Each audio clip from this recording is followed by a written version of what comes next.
الحمد لله وكفى وسلام على عباده الذين اصطفى أما بعد فأعوذ بالله من الشيطان الرجيم بسم الله الرحمن الرحيم۔ حضرت علی رضی اللہ تعالیٰ عنہ نبی علیہ السلام کے چاچا ابو طالب کے بیٹے تھے۔ چھوٹی سی عمر میں آپ نبی علیہ السلام کی کفالت میں آگے تھے اور آپ کو آپ علیہ السلام کی بہت صحبت نصیب ہوئی، اور آپ جو ہے ابتدائی اسلام لانے والوں میں شامل ہیں جن نے ابتدائی دور میں آپ صلی اللہ علیہ وسلم پر ایمان لایا۔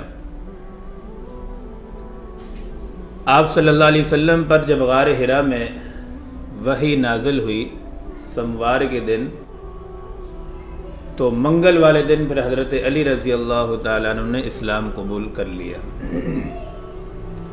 آپ صلی اللہ علیہ وسلم پر جب اسلام نازل ہوا، وحی نازل ہوئی، تو گھر تشریف لائے، ام المؤمنین سیدہ خدیجہ الکبریٰ رضی اللہ تعالیٰ عنہ پر اسلام پیش کیا۔ تو ام المؤمنین سیدہ خدیجہ الکبریٰ رضی اللہ تعالیٰ عنہ نے اسلام کو قبول فرما لیا۔ قبول فرمانے کے بعد جب نماز کا وقت ہوا تو آپ صلی اللہ علیہ وسلم نماز پڑھانے لگے، اور پیچھے حضرت خدیجہ الکبریٰ رضی اللہ تعالیٰ عنہ نے نماز پڑھنا شروع کر دی۔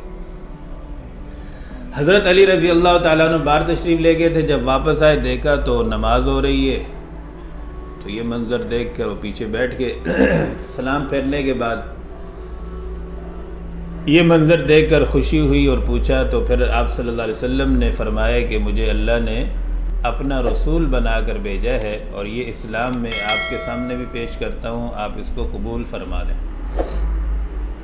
حضرت علی نے رضی اللہ تعالیٰ نے فوراً فرمایا کہ میں اپنے ابا سے بات کرتا ہوں۔ تو حضور صلی اللہ علیہ وسلم نے فرمایا کہ آپ اپنے ابو سے بات نہ کریں، آپ خود اس پر غور کر لیں، چونکہ آپ صلی اللہ علیہ وسلم کو یہ خدشہ تھا کہ اگر یہ ابو سے بات کریں گے ہو سکتا ہے وہ منع کر دیں اور یہ اسلام سے محروم ہو جائیں گے، تو اس لیے آپ صلی اللہ علیہ وسلم نے فرمایا کہ آپ اس پر خود غور کر لیں۔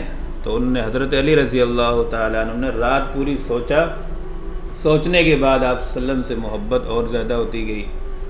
پھر دوسرے دن حضرت علی رضی اللہ تعالیٰ عنہ نے اسلام قبول فرما لیا۔